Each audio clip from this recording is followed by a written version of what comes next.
Hey guys, welcome back to another video. In this video, I'm going to be talking about Amazon. As we can see, over the last year, Amazon is up 65%, while the rest of the market is up 20%. So Amazon has outperformed the rest of the market over the last year. This has been one of their better years, and so we're going to look into why this stock has risen so much and also analyze some of their recent earnings results. But before I get into that, I want to look into Amazon's business model and talk about how it is that they actually make money, because this is one of the biggest businesses in the world, competing in a lot of different avenues. So it's quite intricate and complex. So let's get into it. Amazon started as a bookstore in 1994, but it is now the largest retailer in the world and has grown rapidly in a variety of different businesses, including retail, cloud computing, streaming, digital advertising, and healthcare. Amazon also builds and sells technology products like Alexa, the popular personal virtual assistant. Retail is Amazon's main way of making money. They've built a sophisticated logistics network made up of a massive fleet of delivery vehicles to ensure fast and efficient delivery of their products. This, along with other investments in technology, have allowed Amazon to gain a competitive edge over the other retailers by delivering products faster and cheaper than anyone else. However, even though Amazon's retail business is their main revenue driver, Amazon's cloud service, known as AWS or Amazon Web Service, is their main profit driver, with the majority of their operating profits coming from this rapidly growing cloud computing service. AWS provides cloud services to businesses, government agencies, and academic institutions to store information, host applications and websites, provide infrastructure for IT technology, and also to deliver content. AWS currently controls about 1/3 of the market share for the entire world's cloud market, so it's obviously, interestingly, extremely successful. Amazon also recently made a push into healthcare in January 2023 by acquiring healthcare businesses and offering a $5 monthly subscription service called RxPass that offers commonly prescribed generic medications that treat more than 80 health conditions. Amazon operates in retail by buying products where there is high supply and low demand, and then selling those products where there is low supply and high demand in order to make a profit. You can think of Amazon as a large convenience store that sells exactly what you need at a competitive price without you having to search for items at different stores. Most of the products sold on Amazon are owned by Amazon, but some of the products are sold by third-party retailers. When other people, these third-party retailers, sell their products on Amazon, Amazon still gets some of the profit. There are two types of seller accounts on Amazon: professional and individual. Professional accounts pay Amazon a $40 per month subscription fee to sell their products on Amazon, but they don't need to pay Amazon any other additional fees from sales on a per item basis. Individual accounts, on the other hand, do not need to pay Amazon a subscription fee, but Amazon collects a $1 selling fee from each item sold. By working with Amazon, sellers are able to instantly expose their products to a massive customer base and get their products delivered to those customers in a safe and efficient manner using Amazon's global logistics network of delivery vehicles that's already been established. Amazon sells advertising space on its website as well, which is attractive to marketers, obviously, due to the massive amount of people who use Amazon and also consequentially end up seeing their ads. Amazon ads are purchased by marketers using an auction process similar to Google and Facebook, where marketers bid against one another to get their ads shown, and the marketer who pays the most ends up getting their ads shown on Amazon's website. Lastly, Amazon Prime makes money through a monthly subscription service where customers can pay $15 per month for increased benefits to their account, including faster delivery times and also access to the Amazon Prime Video streaming service. Amazon Prime Video currently ranks second in the list of most popular streaming services in the world, with first place going to Netflix. I would talk about how Amazon Web Service makes money, their cloud service, but Amazon doesn't actually release that information. So now that we've talked about Amazon's business model, we can get into some of the recent news that came out surrounding Amazon, particularly this article right here that talks about where will Amazon stock be in 3 years. Some key points I've highlighted here include the fact that e-commerce will continue to be Amazon's bread and butter for the foreseeable future, but Amazon is also already a leader in AI, and Amazon Web Services should help drive revenue and profit growth. So right here, they point out that in the past 20 years, Amazon shares have skyrocketed 6,200%, turning $1,000 into more than $63,000 during that time. They generated sales of $574 billion in 2024, which is basically some of the largest revenue produced by a company in the world, aside from Walmart in the US. Also in the US, Amazon represents nearly 40% of all e-commerce spending, which is obviously extremely impressive considering that a large portion of Amazon's e-commerce spending or retail spending is all online, whereas with in-person shopping still representing about 84% of all retail spending domestically, there's still a lot of room for Amazon's retail business to grow. With Amazon Prime Video, the business has a formidable service in the streaming industry. According to data, Prime Video is the most popular streaming service behind only YouTube and Netflix. Prime Video also recently started showing ads on their platform, which will contribute to boosting revenue even further. Some people might be surprised to know that Amazon actually produced $47 billion of ad sales in 2023, and this will continue to prove to be a critical revenue driver. For their cloud and AI segment of their business, one of their main growth engines is AWS, Amazon Web Services, which is the company's industry-leading cloud infrastructure provider that controls about 1/3 of the global market. AWS reported revenue of $24 billion in the fourth quarter of 2023, which is up 13% year over year. From a profitability perspective, the cloud service is a financial boon. AWS reported a stellar operating margin of about 30% in the last 3 months of 2024, which proves how much of a lucrative and scalable software business it can be. And as the segment continues to grow, which at the moment it's currently Amazon's fastest growing operating segment, then Amazon's overall profitability will continue to get a lift as well, which will obviously contribute to an increasing share price for Amazon stock. We can see right here that over the last 12 months, Amazon shares have soared 55%. So a lot of good news for Amazon, basically touching on the fact that AWS is expanding, their revenues are going to increase from their streaming service, and it might even pass Netflix in the foreseeable future. And right now, in terms of revenue in the US, they are second only to Walmart for the company's total revenue. So obviously, anyone who's been invested into Amazon over the last 20 years has gotten a massive return, and it doesn't look like their business is going to slow down anytime soon. So now we can get into their financial statements, starting off with their cash flow statement, then their income statement, and their balance sheet for the third quarter, the fourth quarter, and also the full year results for their financial statements.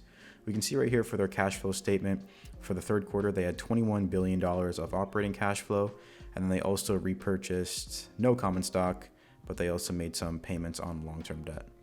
For their income statement, this is the juice of their financial statements right here, we can see that for the third quarter, they produced about $143 billion of revenue. That's up 13% from $127 billion year over year.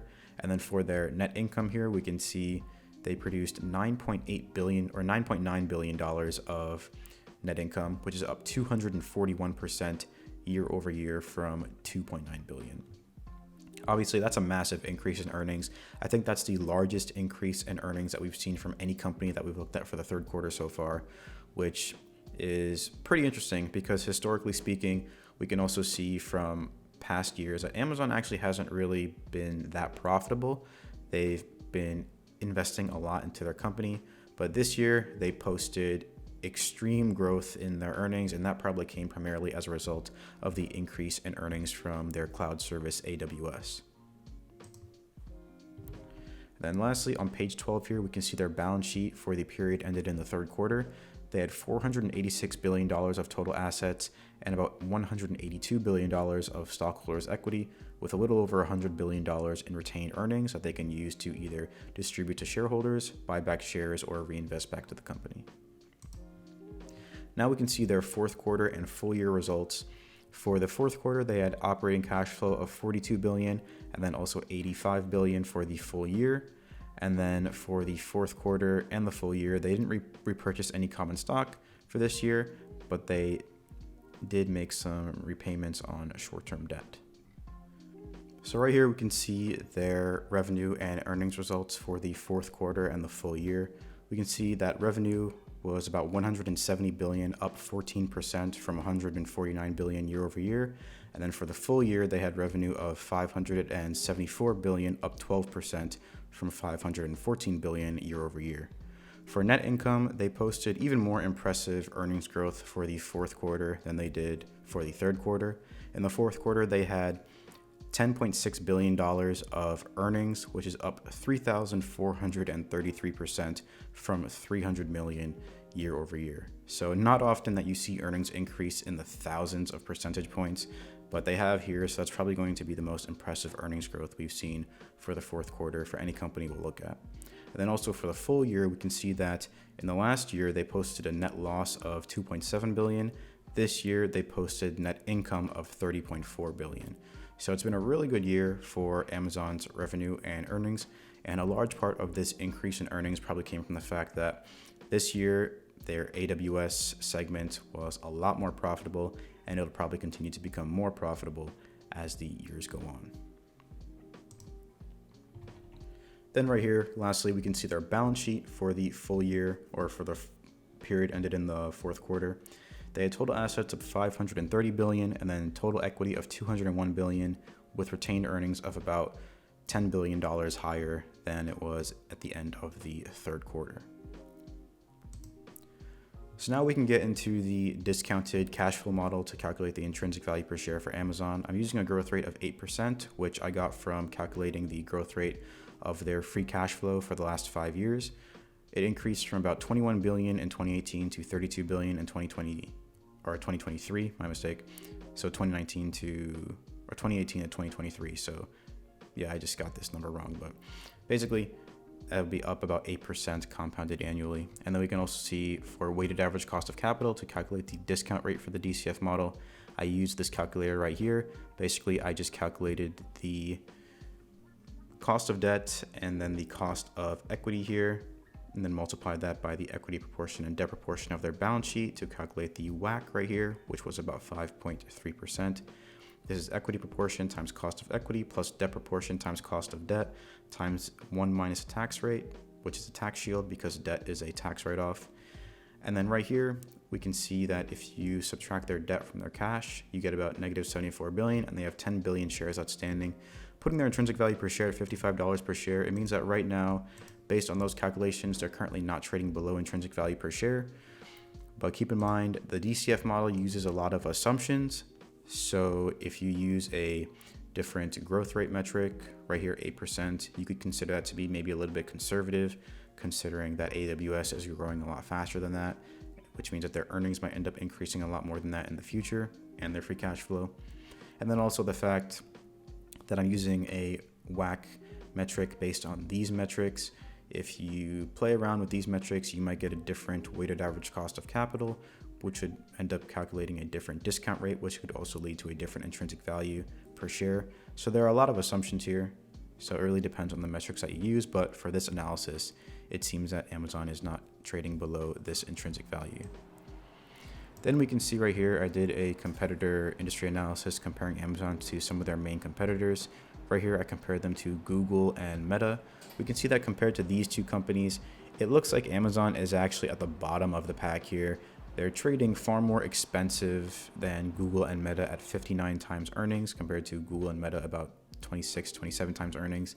And they also have lower profit margins than Google and Meta. So based on this, you'd probably want to give it to Meta because they have the highest profit margins and also the lowest price to earnings ratio. None of these companies pay a dividend, so you'd probably want to give it to Meta, which is the company that I made a video about last video. And then lastly, we can see right here comparing Amazon to some of the other companies that we've looked at on this YouTube channel. Amazon currently, as we saw, is not trading below intrinsic value per share. These are the companies that we looked at. Occidental Petroleum at the top and then Kroger at the bottom. We can see one of Amazon's main competitors, Google, is right here trading at 42% of their estimated intrinsic value per share. Then we can see for growth rate, Amazon had an 8% growth rate, so they don't make it onto this table. They also don't pay a dividend, so they don't make it onto the dividend yield table. Intel was the highest at 5.52%. Then we can also see for gross profit and net profit, Amazon had gross profit that was not higher than 56%, and they had net profit that was only about 5%, so it's not good enough to get them onto these tables. Adobe had the highest at 86%, and Occidental Petroleum had the highest at 36%. But we can see the two tables that, in my opinion, are some of the most important: Q3 year-over-year revenue and earnings growth. We can see that Amazon comes in third place for revenue growth at 13%, and then also first place for earnings growth at 241%. We can see right now, I put them on the fourth quarter table. Right now, Meta and Amazon are the only two companies we've looked at for the fourth quarter. But as we see right here for the fourth quarter, Amazon had 3,000% return or percent increase in their earnings. I don't think anybody's going to beat that, so they're probably going to have first place on the fourth quarter table. And considering that they also have first place on the third quarter table, it could mean that Amazon might be a pretty attractive company to keep your eye on right now, because they're obviously showing a pretty impressive increase in earnings growth from quarter to quarter compared to other companies that we've looked at. Lastly, for stock performance over the last 5 years, it looks like Amazon is only up about 109%. They are currently returning to about all-time highs here after taking a dip near the end of 2022. So it could mean that Amazon's business is turning around, but based on the stock return over the last 5 years, they're not good enough to get onto this table. Tesla had the highest at 850% return over the last 5 years. So let me know in the comment section down below what you guys think of Amazon. Leave a like on this video, subscribe to the channel, and I'll see everyone in the next one.